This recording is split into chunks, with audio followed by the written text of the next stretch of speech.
Hello, my name is Brant Hunt, and today is the 8th day of January, 2023. What I'm going to be sharing with you is another snippet of what I call this particular book called Secret Societies and Psychological Warfare by Michael A. Hoffman II. Uh, I recently have placed an order for what we call another book he's put out. It's going to be in a similar vein. Uh, it will be called, let's see if I can find the name of it, called Twilight Language. This is a book that was, I think, started in 2021. It is a sequel to our 2001 classic Secret Societies and Psychological Warfare. Uh, the contents of this particular book, if you guys are interested, is the prologue, a blackjack progression from 2001 to 2021. Twilight Language, an interview, the psychic highway, the Willard Factor, that is Anubis, Anubis, overlord of the cosmic graveyard. Little Egypt in America, the Moab monolith, the King Kill dash, sorry, not dash, slash 33, 58 years later. 9/11 terror as alchemy ritual. The literal game of the Rosicrucian Brotherhood and human transmutation. Occult shooters, such as the Terror Card Killer, the Virginia Tech Terror 33, Batman Massacre, Aurora, Colorado, Route 91, Harvest Massacre, End Time Burnout, The Joker, the El Paso Cicero, Satanic Petrus Rings in Legend and Reality, and the occult, the occult pharmaceutical. Excuse me.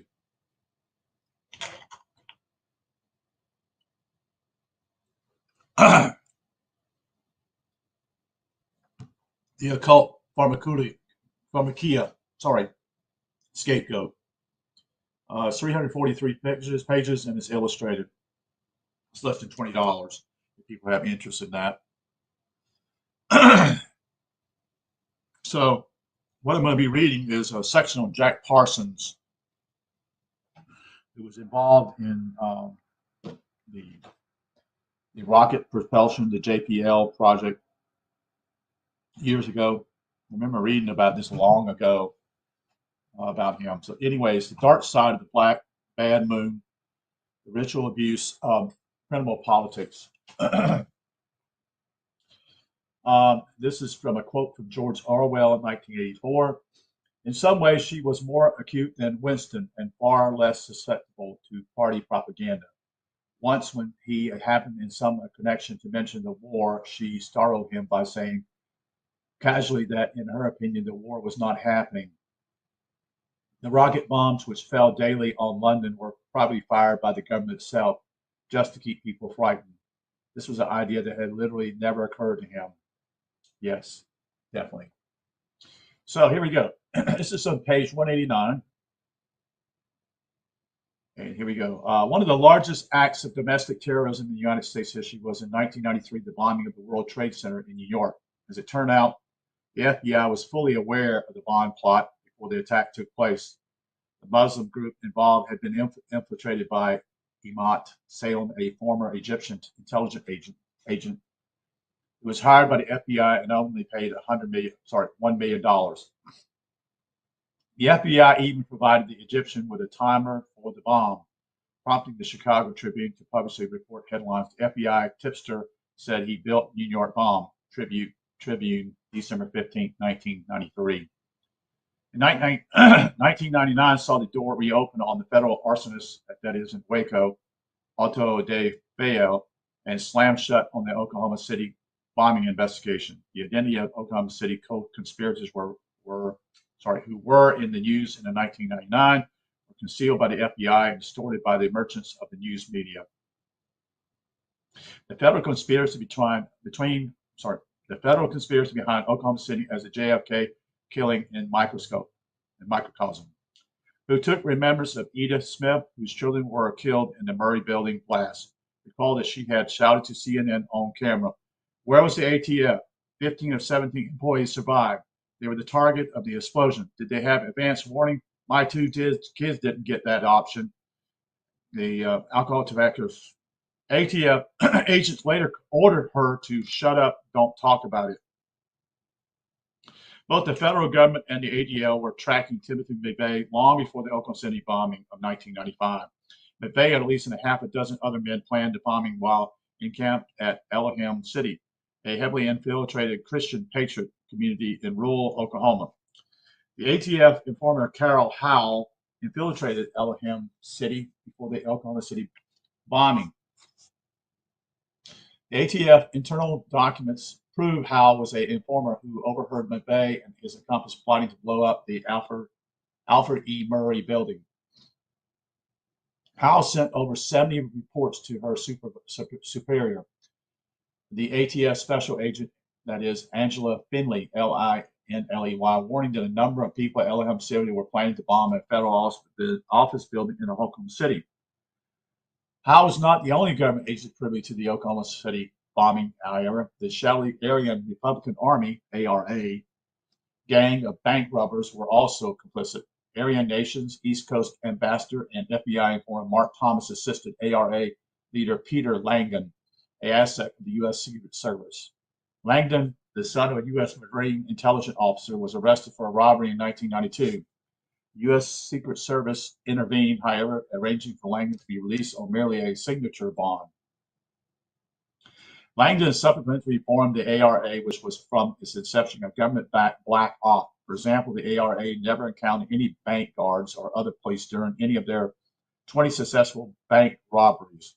Langdon and his lieutenant were only arrested in connection with the robbery after independent investigators began to publicize Elohim City ties to McVeigh. It was at Elohim where the ARA leaders, among whom was John Doe number 2, which was probably someone else, named Michael Brescia, B-R-E-S-C-I-A, held 3 meetings to plan bank robberies and other activities.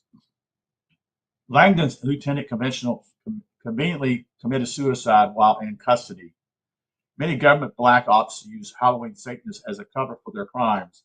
In Oklahoma City, it was white supremacists this time and neo-Nazis patsies.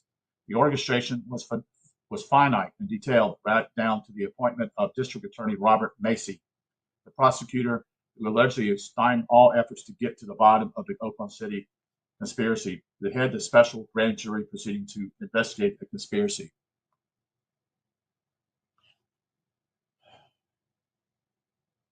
This is the same Robert Macy who, when asked by Oklahoma State Representative Charles Key why Macy didn't proceed with an investigation, allegedly replied, "They won't let me." Macy grand jury delivered no indictments of ATF agents as of shallowly right-wing neo-Nazi useful idiots like CHEVIE, Chevy Kiko. No, the only one indicted was the investigative journalist David Hoffman, no relation to the writer, author of the semi-book called The Oklahoma City Bombing and Politics of Terror, from the book company called Ferret House, F-E-R-A-L House, 1998. Rare book collectors take note, the entire remaining stock of David Hoffman's book was pulped and destroyed under legal threat from lawyers for agency of the FBI. Chevy Kiko murdered gun dealer William Mueller and his entire family in Arkansas in 1996 because Mueller had inside information on Timothy McVeigh and the Oklahoma City bombing conspiracy. As part of the revelation of the method, recall that Aryan Nations members, LA daycare center shooter Buford Furrow, F-U-R-R-O-W, miraculously eluded the largest police dragnet in the history of the LAPD to report directly to his FBI handlers in Las Vegas in full view of the television cameras. By the same process, Chevy Keogh of Yak, Y-A-A-K, Montana, and his partner Danny Lee of Yukon, Oklahoma, killed the Mueller family while dressed in FBI raid outfits. Spokesman review. That's from Spokesman Washington, April 8, 1999. The page B is in boy-3. In both these cases, a symbolic hint was being intentionally sent to the public concerning who Kiko and real handlers are. At the time of Mueller's murder, Kiko was a resident of the Shadows Motel in Spokane, Washington, where he had been staying on and off since 1994. Kiko was often visited the motel by a child rapist and Aryan Nations activists who were also a master gunsmiths and machinists. Witnesses also believe that McCree and Kiko met Timothy McVeigh at the Shadows Motel shortly before the April 1995 Oklahoma City bombing. A former manager of the motel had reported seeing McVeigh visiting Kiko there a few weeks before the Oklahoma City bombing. But the possible link between the Shadow Motel, that is Kiko, and McVeigh had been given little, if any, attention by the FBI. Excuse me. With McVeigh and his family, with his friend named Terry Nichols, convicted of Oklahoma City bombing, there is reluctance to reopen the investigation, federal officials say. Again, based on Spokesman Review, April 11, 1999, pages B-1 and all the way to B-6. Here's a frank admission of the government's refusal to apprehend other guilty parties in connection with the Oklahoma City bombing. The conviction of the scapegoat satisfied the federal police. Why? Because any further indictments would tend to risk losing control over perpetrators who might reveal embarrassing details and unaccounted for facts that point to an orchestration of the bombing by the federal government itself.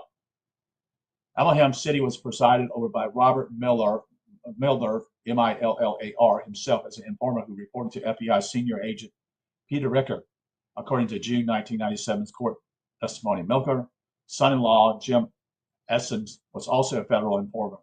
The chief of security at Allenham City was Andreas Strassmeyer, a German intelligence officer who was in direct contact with McVeigh in the weeks preceding the bombing and who Carol Howe implicated as a co-conspirator. Federal Judge Richard Matsch, M-A-T-S-C-H, prohibited Howe from testifying at McVeigh's trial, saying her testimony might confuse the jurors. Oh, wow, that's really wow, isn't it? After Howe went to the media with her evidence, the government indicted her on a trumped-up charge of explosive possessions. She was put on trial in August of 1997. Her attorney showed that Howe possessed the explosions at the directions of the ATF, and Howe was acquitted of all charges by a jury.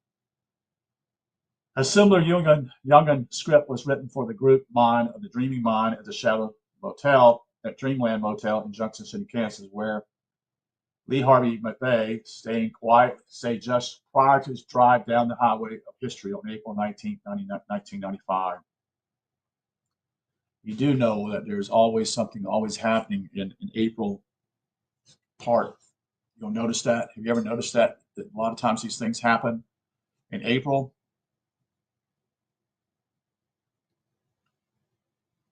April 19th, same date that actually the whole thing takes place at Waco. It's interesting, isn't it? I think that was 2 years before they decided to destroy Waco, the families of that particular church. An intimate Mike dubbed that highway Death Road, one of the many in American mystical from the Gernano del Miro in Old Mexico, which ends at the Trinity site. Wow. Located at the first atomic bomb detonation to the espionage node that is Arlington Hall, founding center of the National Security Agency, to the death node that is at Arlington, Texas, very place of Lee Harvey Oswald, to Arlington National Cemetery, and finally to a Hollywood movie called Arlington Road, which intentionally drops clues regarding the nature of how scapegoats are framed by the cryptocracy. White supremacists, neo-Nazi, skinheads, and militia terrorism is big business for the federal government. This terrorism has thus far been mostly a federal operation using a mix of government agents and right-wing fools and patsies. The payoff from these operations for the federal government emerging police state is handsome. Clinton was able to expertly cash in on the public's media-induced panic after the Oklahoma City bombing, and thereby ensure the passage of the Anti-Terrorism and Effective Death Penalty Act of 1996. It's amazing how they do this, folks. It's just done how they play with you, and then they create laws to basically can entrap other people in the future. This bill enacted the following police state measures: expands the use of roving wiretaps that permits federal agents to tap any telephone calls of any citizen for as long as 48 hours without a court order.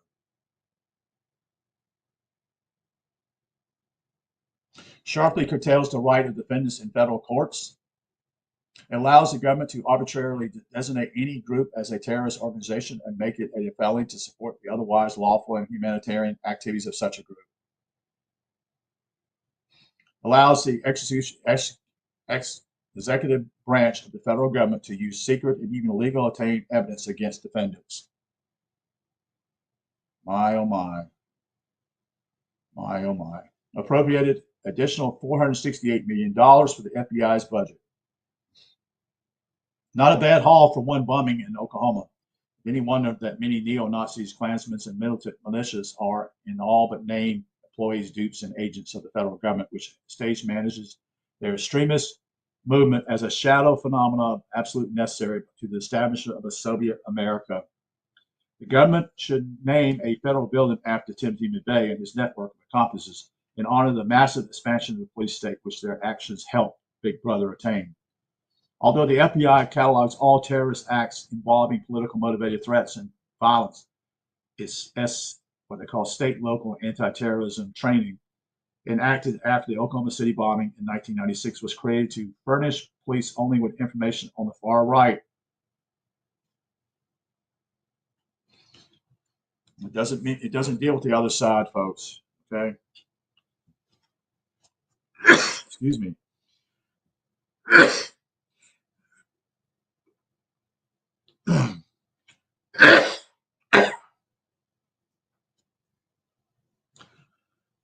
So this is only the far right. The enabling directors alludes to individual adherence to patriot extremists or other domestic terrorism philosophies. It denotes extremists as those who identify with one of the more following philosophies: anti-tax, anti-federal government, anti-state government, anti-authority, anti-world alliance, pro-racial purity, pro-white supremacy, anti-Semite, and fear of loss of constitutional rights, with equal fear of one world order. Persons so designated are targeted by the FBI National Security Division each month across the nation. Police officers trained by the FBI under SLAT, S-L-A-T-T, to spy upon and arrest those who fall into their categories. This government program is so Orwellian that to protest it makes one a potential target of it. Amazing. While the politicalizing of the nation's police continues to escalate, the politicalizing is simply it's no longer going to be under local control, folks. It's going to be controlled at a massive, at the central part, having central powers, you see. Police forces at the federal, state, and local levels must still maintain some pretense of objectivity and neutrality, though as the government stage manages every more terrorist actions like Oklahoma City attributes to the right, the veneer will continue to peel. In the meantime, the federal government has established a legal partnership with Zionist espionage organizations that operate under free restraint and less scrutiny, disguised as human rights groups and experts on hate. The Anti-Defamation League, that is the ADL, and Morris D's Southern Poverty Law Center, SPLC, trade clandestine data, gossip, fabricated stories, and allegations with the U.S. government. By means of the Executive Order 12333, Ronald Reagan commanded the FBI to contract a formal relationship with the ADL. You just hear that, folks? This order permits the FBI, among other things, to contract with private groups for intelligence gathering and to conceal the existence of such contracts in warrantless break-ins under certain circumstances, which remains classified. Another indication of collusion is the fact that the FBI Commander Neil Herman, H-E-R-M-A-N, former head of the Bureau of Counterterrorism Division, now works for the ADL as director of its main spying branch, the ADL Fact-Finding Division. The Anti-Terrorism and Effective Death Penalty Act of 1996 was only the first in a series of Big Brother enactments comprising the rich bounty Leviathan reaped from the Oklahoma City bombing. Follow-up laws include the what we call the formalization of the SLAT, S-L-A-T-T program, nearly double federal spending on political policing and the surveillance of the American public with a record federal domestic police budget of $11 billion. And this was in 1996, folks. That is 26 years ago.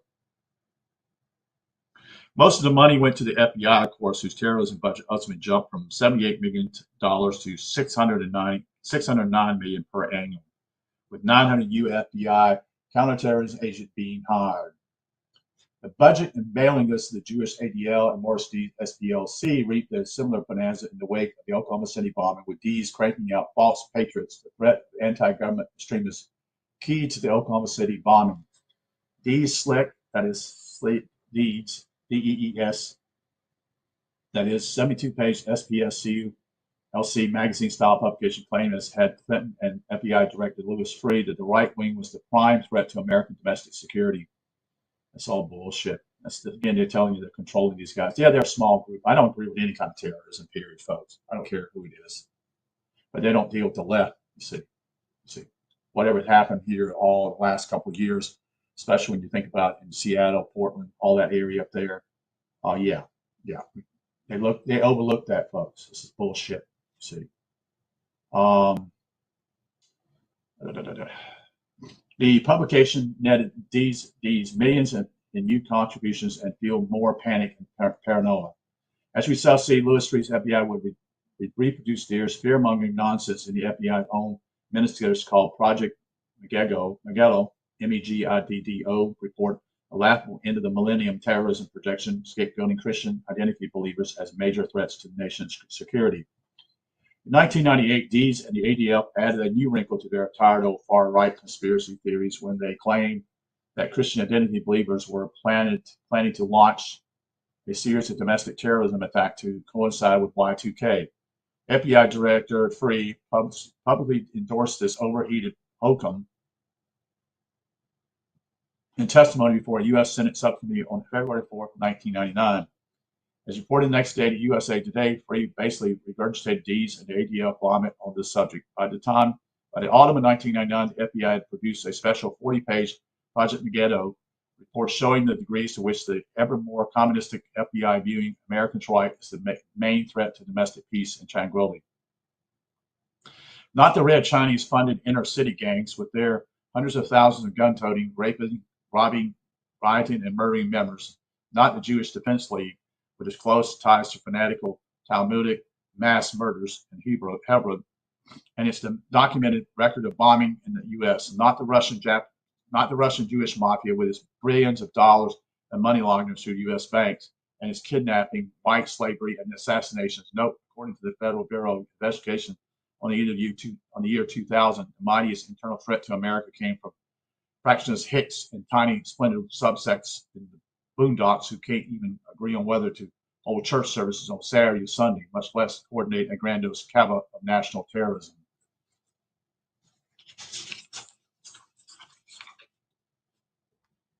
But as in the case of Oklahoma City bombings, this frustrating, panic-mongering conspiracy theory was good for the sort of business the ADL, the SPLC, and the FBI actually engaged in: the scapegoating and fortunate shepherding of impoverished, bad, fragmented white Christians on the margin of society to a homegrown Waffen SS Gestapo bent on cremating Americans' freedom, shattering Americans' peace, and demolishing Americans' economy.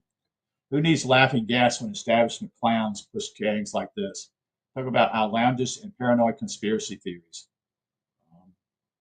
He gives a footnote on number 92, so I'm going to read this footnote to you. Number 92 says, conspiracy theory is a phrase used against anti-establishment investigators as an indicator of their supposed paranoia style. Yet the federal government, Marxists, and Zionists all have their own conspiracy theories, but for some reason they are seldom the object of ridicule.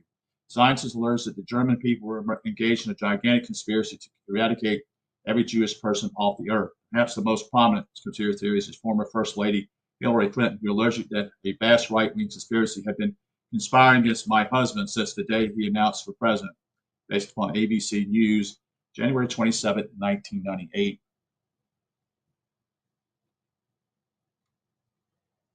But the corporate media solemnly bought the government that is /Zionist humbug and disseminated its nationwide with grim determination. Officially, the authorship of the Project Megiddo report was attributed to the FBI National Security Division, but the actuality of the report was merely a reworked version of the ADL Explosions of Hate publication combined with the used reports from Dees SPLC Intelligence Report. The ADL actually bragged about its authorship of the FBI report at his website and took credit for it in a meeting of the International Chief of Police on November 2, 1999. The Project Megiddo Reports set off a wave of hysterical news stories about evil Christians and hateful whites, but when the year 2000 arrived, nothing predicted in the report happened. No Christian attempt to provide no Christian, sorry, where am I at here? Attempted to provoke a race war. No rightist Y2K survivors launched suicide attacks. What Dees, Freed, and their mouthpiece corporate media knows quite well but would not admit is that there is little or no domestic dissent. Terrorism without the feds, only agent provocateurs is shaping and instigating and perpetrating it. The only actual acts of sabotage recorded around the year 2000 was the topping of an 80-foot electrical tower in Oregon and the sabotage of a transformer in New York. Both cases remained officially unsolved and both resulted in minor inconveniences. And that was it. That was the Summa terrorists at Y2K, that is, Dees, the ADL, and Louis Freeh had been thoroughly discredited, except in the eyes of the corporate media, who stuffed all exposure of this embarrassing hoax down their crowded Orwellian memory hole, while continuing to produce inflammatory reports on the threat posed by extreme right-wing groups, without informing the public that the government covertly shapes and even directs many of these groups. Correct. Of course, not every white racist or patriot military group is infiltrated or a puppet of the federal government, but many are. The Aryan Klan movements in the United States have been a U.S. government-backed black op since at least the 1960s, and probably much earlier than that. The canny Confederate General Nathan Bedford Forrest permanently disbanded the original KKK in the 19th century because he said it was being infiltrated and used to generate atrocity propaganda for the federal government. This is based upon Hoffman's works called Southern Superman, Visionist History Newsletter #1. The Klan was revived against Forrest's orders in the early 20th century by Colonel Simmons in a Masonic ceremony on the island off the coast of Georgia. I wonder what island that is. Is that Jekyll Island? It's kind of interesting here. Doesn't say. Anyway, that's just my words here. Freemasons used the revived Camp Klan as a vehicle for union busting and the settling of scores with anti-Masons by the Federal Fraternity Order of Police, and thereby I'll call it Jailhouse Brotherhood of the Broom. Some of the most spectacular atrocities attributed to the Klan in the 1960s and now taught to every public school child as part of the litany of white evil were perpetrated by the federal government. Outside of General Forrest, few right-wingers have grasped the extent to which patsies, snitches, and atrocity propaganda their acts engendered drove the Washington, D.C. police state agenda as explicitly depleted in the revelation of the method Hollywood flick Arlington Road, Arlington Road. Squealing is a way of life for an entire nation. Most must become a pattern of behavior instilled in childhood. Alexander Sosa Nason, Gulag Archipelago, features in-depth depictions of the corrosive power of state when it had created and harnessed a nation of snitches. After the shooting of Columbine, Clinton went on television to urge students to report any antisocial classmates to the authorities, telling them they should not be worried about being labeled snitches. Squealing is a government culture abetted, encouraged, and subsidized, even at the cost of harboring and aiding murderers. There is one exception to this, however, and that is when employees of the federal government blow the whistle on the government itself. When FBI scientist Frederico Whitehurst blew the whistle on manufactured evidence and tampering at the FBI National Crime Lab, he was transferred, demoted, and threatened with prosecution. Perhaps the most egregious act of intimidation aimed at one of the best-known informers of our time was the intimidation of a presidential intern called Monica Lewinsky, whose rather bizarre loyalty to presidential election had never been fully accounted for. We might fill in the pieces of the puzzle by citing the grisly December 4th, 1997 murder of 3 Starbucks employees found slain in Washington, D.C. office shop, which was frequented by the likes of presidential advisor George Stephanopoulos. All had been shot at point-blank range, execution style. One of the employees had been a presidential intern, prompting Lewinsky to tell Linda Tripp that the killing might have been a message for her to shut up about her sexual relationship with Bill Clinton. And it has a footnote called Jim Redden, Redden, Snitch Culture, from Venice, California, FERAL House, based upon, it was written in 2000. Citizens have little recourse short of revolution against the robbers and murderers who comprise our government. This is due to the fact that the government enjoys the monarchical distinction of sovereign immunity, having no financial or other responsibility for its actions. As an act of majestic or for the purpose of forestalling revolution or gaining positive publicity, the government may choose to confer a cash award or other compensation for damages on someone it has wronged, as the feds did upon Randy Weaver, family in Idaho, whose mother and son were gunned down by the government agents. But this was not something the Weavers compelled the government to do. It was something that the federal government bequeathed in the manner of a monarch tossing coins in a mud-splattered peasants from a glittery horse-drawn coach, similar to what Rockefeller would do, as many would follow him, helping for help, and he would just throw coins out. These people are devils, folks. That's what they are. When by means of money and conspiracy, American people no longer constitute the government and are no longer the police and army of last resort, then tyranny itself is reanimated on American soil. The government and the media are constantly telling us to surrender our ancient liberties to the state-appointed guardians of our life, but our lives belong to God, not to them.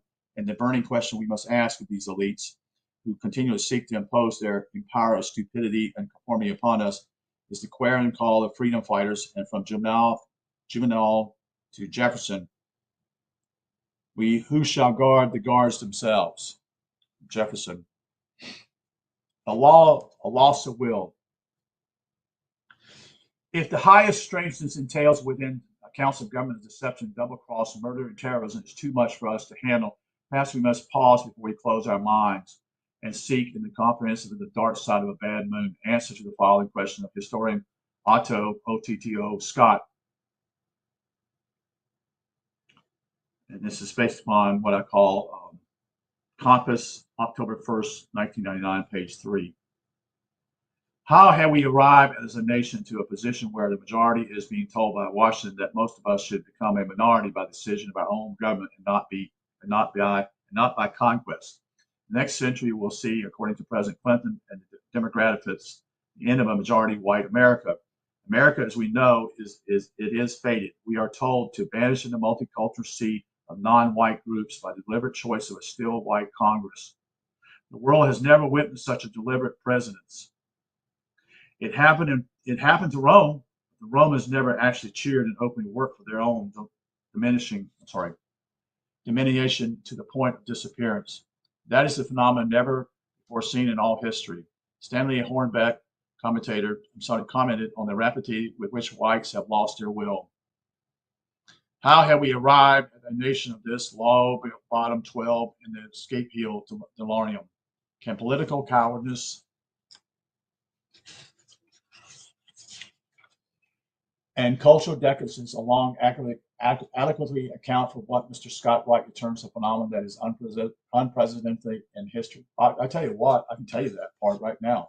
It's what we call a Tavistock, who was actually used enormous psychological tools against people. Mr. John Coleman's right. The refusal to plumb unthinkable, hair-raising debts in order to grasp the degree of cunning and deceit at the core of the psychological warfare against us destines us to ever more myopathy, placebos, and half measures in our search for the means to rescue our people and our land. There is and has been since the nation's inception a secret society that practices what the ancients termed sorcery, but which is nothing more than a kind of mind control. Their members are found in the FBI, the Secret Service, the Department of Justice, the Hall of Congress, and the quarters of finance, industry, and the media of news and entertainment. These forces have combined to condition Americans to the breaking of millennia and old moral and racial taboos as a means of tearing them from their roots and their heritage, causing them to deride even the most basic survival instincts and natural law. While Americans have been made to feel ashamed of their genuine heroes and heritage of freedom, they have also been made ashamed of their vast Masonic history, which has largely escaped serious scrutiny. It's not always so. From this Masonic assassination of writer William Morgan in New York in 1826 to the apparent defeat of the Masonic Lodge in the late 1830s, a national anti-Masonry movement arose in America which thoroughly repudiated the occult brotherhood and all its pomps and politicians. Condemned as a form of clinical insanity by Richard Hofstadter, Hofstadter, in his celebrated 1965 book, The Paranoia Style in American Politics, Anti-Masonic is a resistance movement that has never been extinguished, though unfortunately these days it has been seriously diluted by hundreds of competing X-File type false lead intended to muddy the water by Montevalps who do not adhere to the most elementary standards of scholarship. I'm going to take a break right now, and then I'm going to go into another particular section here, what we call, I should say, what he says is the Rocket Man. This is a deal with Jack Parsons, the OTO Institute. So I'm going to take a break now, and I'll come back and share this with you later. Thank you.